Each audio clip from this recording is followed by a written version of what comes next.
All right, we continue here on Get Up, and in 20 minutes, they get underway from Arlington, Texas. First Take getting you set for all of the Week 1 NFL action, including the highly anticipated matchup between the Cowboys and the Giants. And here he is, back in his favorite habitat, amongst his favorite people, Stephen A. Smith, surrounded by Cowboys fans. Steve, I want to get you to Dallas stuff in a minute, but first, I have to get your reaction to the latest with this business with Antonio Brown. What do you make of all of this craziness that's going on here? Well, I think unless we find out that he's having some mental issues or something that's going on with him or whatever, the bottom line is his behavior is inexcusable. There's no excuse for it. I think he deserves to be suspended. I think his actions since he's been an Oakland Raider has been reprehensible. And I think that John Gruden and Mike Mayock should be completely supported in all of this. People are of the notion that they knew what they were getting. There's nothing in Antonio Brown's history that indicates that he's not going to show up for work, with the exception of the last game of the last regular season when he was accused of being AWOL by the Pittsburgh Steelers. Outside of that, customarily, what we've heard about him is that he's an incredibly hard worker. Can he be divish? Absolutely. Can he be a prima donna? Of course, as most receivers are and have been. But the bottom line is there's never been a question about his work ethic, his commitment to excellence. And in this particular case, since he's been with the Oakland Raiders, that's all been a question mark, from the bad feet issue to the helmet issue to his perpetual petulance. It's unacceptable. It's embarrassing, to be quite honest with you. I think he should be ashamed of himself, and I damn sure think he should be suspended. And so where do you think it goes? I made the remark earlier, Stephen A. We've seen situations like this in the past, and they always end badly. How do you think this ends for Antonio Brown in Oakland? Based by his behavior, unless he gets his act together, I could see the Raiders electing to let him go. I don't anticipate John Gruden's going to be anxious to do that. He traded in third and a fifth for him, but he got rid of Amari Cooper. He got rid of Khalil Mack. These are not only exceptional players, but individuals whose characters have never been questioned. It's never been brought into question. You got rid of them. You wanted Antonio Brown. This is the player that you wanted. So I think that John Gruden's going to hold on for dear life to him. But ultimately, unless Antonio Brown's behavior changes, I don't see him making it through the season. And I see the Raiders doing everything they can to get out of this contract eventually. Okay, now let me have a little fun with all those folks behind you. Yesterday, as we were making Super Bowl picks, the most popular pick amongst our analysts to win the NFC and go to the Super Bowl were the Dallas Cowboys. Stephen A. Smith, what is your reaction to that? Well, my reaction to that is that I respect all of my colleagues at ESPN, all the great NFL aficionados that we have in our possession. But for the record, I want to tell each and every one of them, when it comes to their pick about the Cowboys, I don't give a damn what any of them has to say. It doesn't mean anything to me.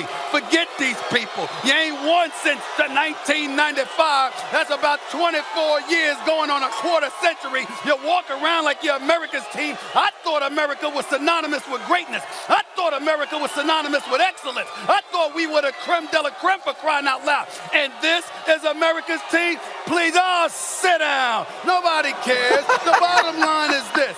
We have a situation where we have NFL analysts working in our staple who are just astute at what they do. I understand it. And I understand, looking at the Dallas Cowboys roster, why everybody would assume they're the favorites. But I keep reminding y'all, these are the Dallas Cowboys we're talking about here. What can go wrong will go wrong. I don't know what it's going to be, Jeannie. I don't know what it's going to be, Greenie. I have no idea. It could be somebody ineligible to play because they can't stay off the you-know-what. It could be somebody with PEDs. It could be an injury. Or, my goodness, it could be somebody that gets in trouble because they're robbing a damn department store or some cologne and a pair of drawers. I don't know what it is. I just know that when all is said and done, the Dallas Cowboys will be home watching the Super Bowl like the rest of us. That's all I know.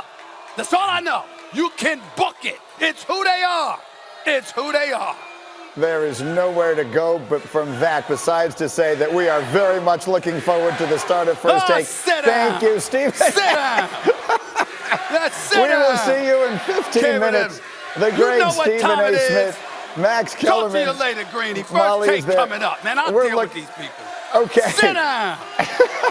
All right. I'm not sure watching Stephen A. during the break isn't more entertaining than anything else I might do, but I'll do the best I can. Anyway, 15 minutes from First Take. That's phenomenal. Again, a reminder, they're on the way, 10 Eastern. Okay, where do we go from here? College football.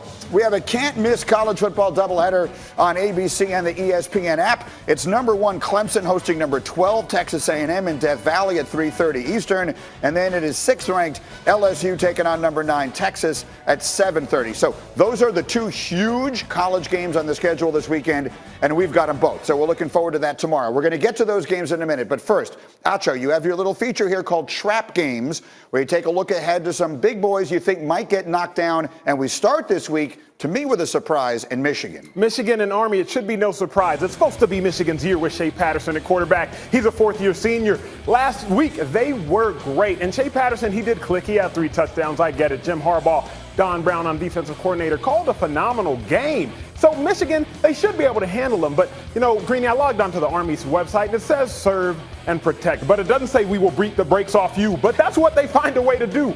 2nd longest winning streak in college football, 10 consecutive wins. Kelvin Hopkins Jr. at quarterback / running back. So, Michigan fans and the Wolverines, keep in mind that could be a trap game. Good one. Nevada and Oregon. Oregon, what scares me here is they had such a tough loss last week. Bo Nix, the legend of him, he became a hero. Not only did they get beat mentally, they got beat physically. So I'm just not sure that Justin Herbert can lead those boys back and rally the troops. They say in football, don't let one loss beat you twice. And my fear is it can, because Nevada's feeling great. They went in against Purdue, last-second field goal, knocked Purdue off, and many thought that Purdue could represent the West in the Big Ten championship. You just saw the game winner. They were handing out scholarships after the game, so Oregon fans in Eugene, keep in mind, that's a trap game. And then how about this one? Ohio State and Cincinnati. So this is so tricky because the Cincinnati head coach spent about 10 years as the Ohio State defensive coordinator, a co-defensive coordinator. He knows that team very, very well. And you're talking about a Cincinnati team that won 11 games last year as well. You better believe they're going to be mad. Justin Fields, he balled last week. Everything was sweet. Had 5 total touchdowns. I get it. But it's not going to be so sweet this week, Justin Fields, because you got players that are angry. Ryan Day's been great thus far, but this is his first speed bump as a full-time head coach. So, Buckeyes, I'm not saying you're going to lose, but it's for sure a trap game. Okay, I like those picks very much. And now let us get to the 2 huge games on the weekend schedule. Let me bring Sanchez and Vilma over here to talk about these. Come on in, guys. I want to get all of your perspective, but I will start with you, Acho. Texas A&M and Clemson. For weeks, months, people have been pointing to this on our show as the one spot Clemson might get tripped up. What do you expect? I expect Clemson to get tripped up early. Trevor Lawrence, we haven't seen him struggle since he played Clemson last year. I think he'll get tripped up early again. Georgia Tech, he did not look good at all. So how will he do now trying to rebound off of last week's woes? And A&M, Kellen Mond looked like a baller, but I do think they handle business well. Vilma, what do you think here? I think Etienne is the key. Travis Etienne, the running back for Clemson. He is one of the best running backs, if not the best running back in college football, and he's going to get the run game going. Once you get the run game going, it doesn't matter what happens with Trevor Lawrence. Running game is going to be there. Clemson's going to roll easily. You think Clemson rolls easily? Clemson's going to roll easily. You agree with that, Mark? I think it's their toughest test until the college football playoff, but he's right. I think they roll, eventually just edge them out. They're too good. They know how to win. Even last week, they won ugly, but they're all bought in. I had the Tiger, heart of a champion. Dabo Swinney's got the You're ripping off all the cliches. that's what he tells these guys. Trevor Lawrence, the superstar quarterback, did not look particularly good in their opener. Do you expect him to look much better in his second game? I think he'll look much better. It looked like the Packers-Bears game last night. It was just a little ugly. He looked a little uncomfortable. Got a couple different looks. That first drive, he saw 3 down fronts. He saw corner cats. He saw a bunch of defense. So I think it'll be just fun. That's the beauty of college football. These are playoff games that are taking place early in September. Another one is LSU and Texas. LSU head coach Ed Orgeron recently comparing Texas quarterback Sam Ehlinger to Tim Tebow. Let's start, Vilma, with you. Just how good is Ehlinger?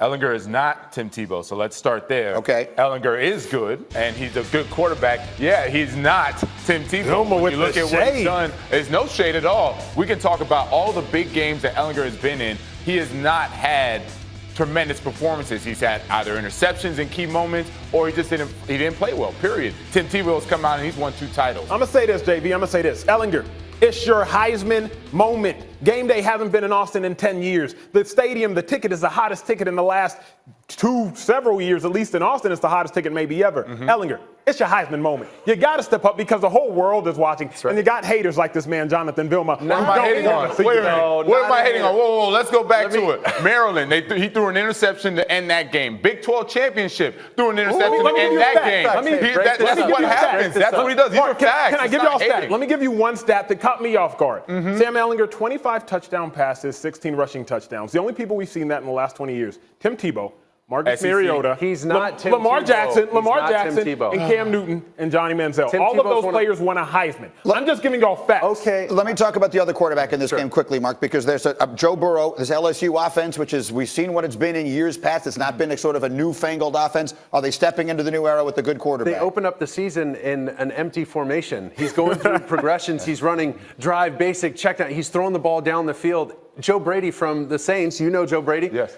He's got this team clicking on all cylinders. Finally, LSU has his quarterback we're talking about. When's that happen? Who's going to win? Yeah. Who wins this game? LSU. Oh, LSU's going to win. 34-24, LSU's going to win. Texas. LSU. What's the score? 24-21. Acho is as excited for this as I've ever seen anybody for anything in my entire life. He's ready to go. A very interesting weekend of college football is ahead of us. Meanwhile, we will be here to recap it all with you on Monday morning on Get Up. Everything you need to know following the first full Sunday. What did we learn about Kyler Murray, Odell in Cleveland, Le'Veon with the Jets? Plus, what does the Patriots offense look like without Gronk and the Colts without Luck? Complete coverage on a Football Monday with us. Get Up on ESPN.